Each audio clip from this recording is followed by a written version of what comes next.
Hey, everybody, what's up? What's going on? Welcome to another edition of Off the Top Rope here on the Off the Mic Sports Network. So, I actually got an alert about this because I knew we were getting close to it, but officially, it has been 1 year to the day since the official when this became the when this channel became the Off the Mic Wrestling Show, and we had that, and then we've evolved this obviously into the Off the Mic Sports Network here on the channel. A year, and the growth of this channel truly has been unbelievable. We're almost at 1,600 subscribers. Anybody who wants to try and knock on me because, hey, I'm not like the other podcasters, listen, I'm not trying to be that. I'm just an idiot, just a fan, just like anybody else out there, just expressing my opinions and talking about professional wrestling predominantly, and also mixing some sports in as well, which is why we evolved this channel to the Off the Mic Sports Network. So thank you first and foremost, and happy 4th of July.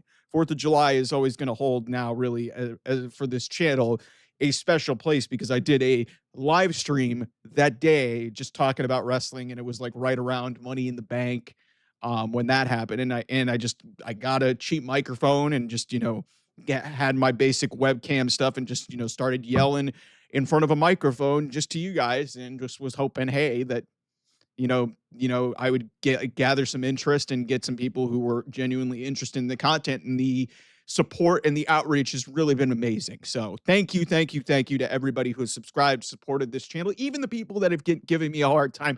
I appreciate the interaction. That's what this is all about. I don't like, how sometimes it gets very tribalistic.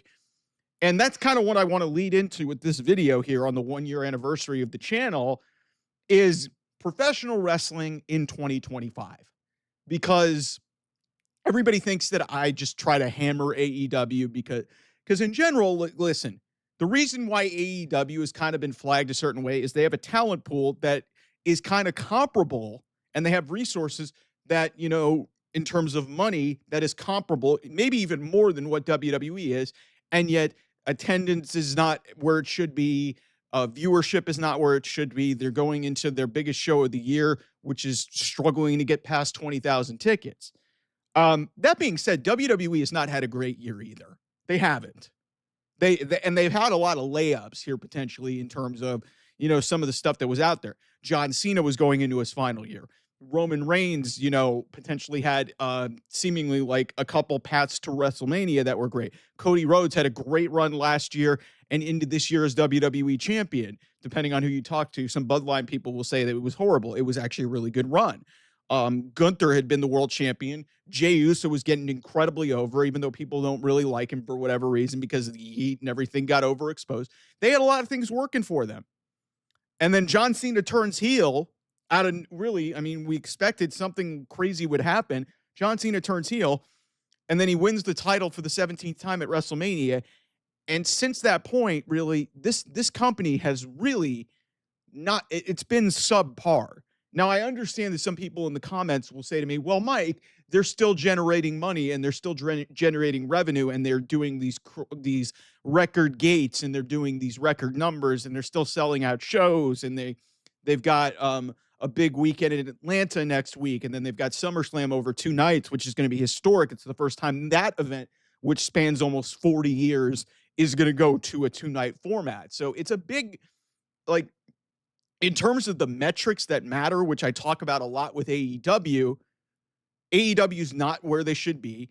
WWE is eclipsing it. A lot of people don't like that TKO's kind of just, sucked everybody dry out of their wallets, dry, everybody's wallets dry, because, the demand is there for, at least what WWE is doing. And let's be real.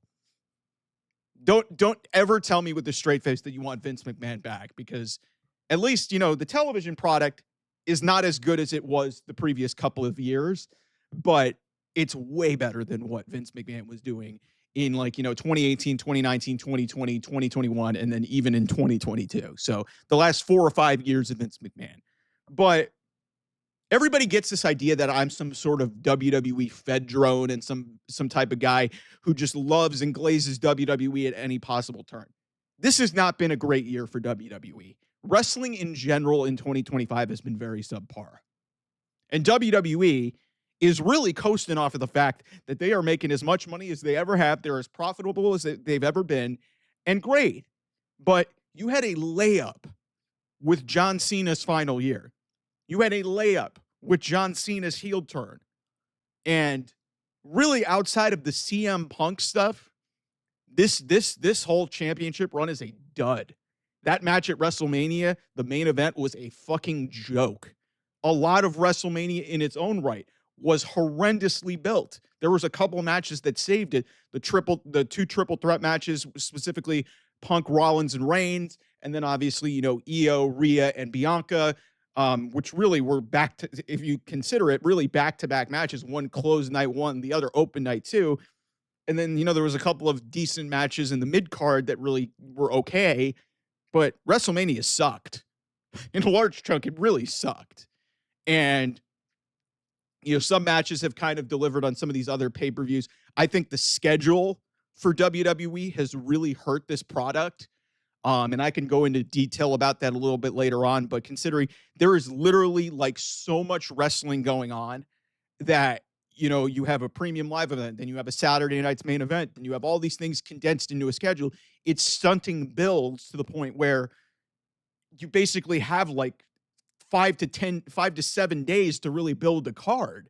And, Evolution is really suffering from that because we really finally got some matches announced for Evolution. Evolution's in a week. It's in a week. Like, it's just, NXT has brought in some big names, Ricky Saints and, obviously, Julia and Stephanie Vaquer have now gone up to the main roster with Roxanne Perez. So this whole idea that everybody thinks that like I'm just this type of guy who's just going to glaze WWE and praise their every move. This has not been a great year. TKO, and I've been hard on The Rock. The Rock, I think, really hurt the build to WrestleMania because the big hook point was what was going to happen with Cody Rhodes or what was going to happen with Roman Reigns. Rock didn't wrestle either one of those guys. Rock got involved in the Cody Rhodes storyline, which led into the John Cena match. Didn't even get involved in that. We haven't seen him on television since Elimination Chamber. That's really hurt the top of the show. Jey Uso as world champion was fine. It was a nice moment, but you could see over the course of time, outside of the excitement and the yeet, there really wasn't anything there. I don't know what Rikishi or any of the other Jey Uso fans were really expecting this to be. Jey Uso is not Roman Reigns. He's not. He doesn't have the star power or the connect or just the aura, really. He's got an entrance and a chant, and he can occasionally wrestle a solid match when he has the right opponent. But let's be real. This guy was a career tag team guy, and he was elevated to the main event. And he beat Gunther, and he got a 50-day title reign out of it. It was a great moment, but, largely forgotten because the rest of WrestleMania kind of sucked. Pat McAfee wrestling Gunther at Backlash. What are we doing? Randy Orton and John Cena probably had their best match together, but that's not saying much. Their history has been notorious, even though they're great rivals. It didn't really carry much. And John Cena and CM Punk really saved John Cena's heel run because for the 19 days that they had to build to that match at Night of Champions, they did an unbelievable job of really making you care. John Cena did his version of the pipe bomb. CM Punk did his own version of the Doctor of Thugonomics. Still, we had an overbooked, nonsensical finish of a match that was admittedly fun, but, Penta, Sami Zayn getting involved in the main event. Really? What are we doing? And we're kind of just, counting our, and then Seth Rollins has that big moment, that big heel turn at WrestleMania, aligning with Paul Heyman, now has Bronson Reed and, and Braun Breaker by his side, and really nothing's happened there. We're really just waiting for Roman Reigns to get back. And maybe that'll kick this thing into overdrive. But this is compared to 2024 and 2023, this is one of the worst years under Triple H because and NXT, even their talent pool is suffering. Their women's division has always been great, but the men's division is bad because you're relying on a 20-year-old Javon Evans who's hanging around the main event. Ethan Page and Ricky Saints are still there, but they're feuding over the North American title. Trick Williams is turned heel and is now the TNA champion, and they're doing some interesting stuff with that. And Obafemi just doesn't have anybody to feud with. Like, he's facing Yoshiki Inamura from Noah, and, that's great, and he's a talented guy, but you're resorting to just, manufacturing top of the card things in NXT. So even NXT is kind of, not in the greatest position of all. So yeah, AEW from a wrestling perspective has been really good this year, but it hasn't been connecting with audiences. Their storylines have sucked, which, has led to the downtick in, viewership and attendance. And, some of the attendance has been going up, but, we're going to get to All In. So I think the perception of WWE in a lot of circles is that, WWE's doing fine. They are, because financially they have the metrics and stuff to back it up. And obviously the Netflix deal is kicked in. Some people will say, they've lost viewership. It's like, that was always going to happen. But everybody acting like, everything is fine and dandy in WWE. It's not. It really isn't. Like, wrestling in general in 2025, TNA's kind of had a little bit of a resurgence, but even them, they're still kind of in this crossover period with WWE and NXT. So, and, Joe Hendry, like some people are saying Joe Hendry's kind of been used as a pawn really in this whole thing. Lost his TNA championship. He jobbed out to Randy Orton at WrestleMania. I actually think that did more good for TNA than anything. But yeah, WWE in the back half of this year has got to get their calendar's got to be more spread out, number one. And number two, they have got to have more compelling television and more compelling storylines. This John Cena is like, as I love John Cena. He's one of the greatest to ever do it. Him being the world champion in 2025 is just not, it's a detriment to this product. It's a detriment because he can't lift the matches as a main event superstar because he doesn't wrestle on a regular basis. And now we're asking him to do that. And him being a heel, they botched the heel turn. As much of a moment as that was at Elimination Chamber, him just being a heel in that match with Cody Rhodes in the main event really kind of screwed things up. And then, everything after that outside of CM Punk, there hasn't been anything there. They threw Logan Paul into a match with him against Cody Rhodes and Jey Uso.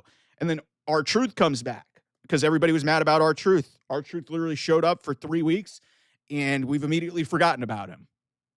And then you've got Evolution, which should be a big monumental show, but because of this condensed schedule, it's really hurt this show. It's not a conspiracy theory, and I could get into this at another point. But the condensed schedule, and then, it's these lackluster storylines, which has led to, some subpar wrestling. There's still been some decent wrestling. It's been obviously cool to see Penta and Rey Fenix in WWE.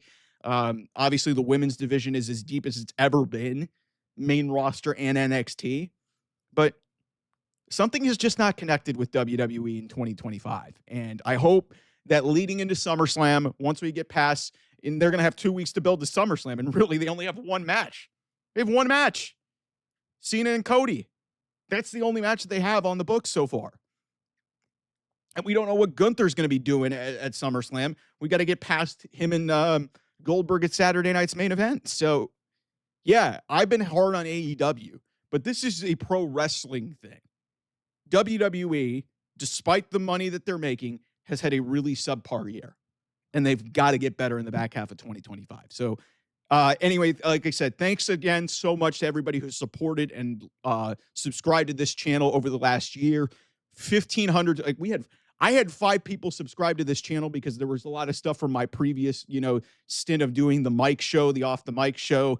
And, I had some of my stuff from college when I was doing journalism. I only have 5 subscribers.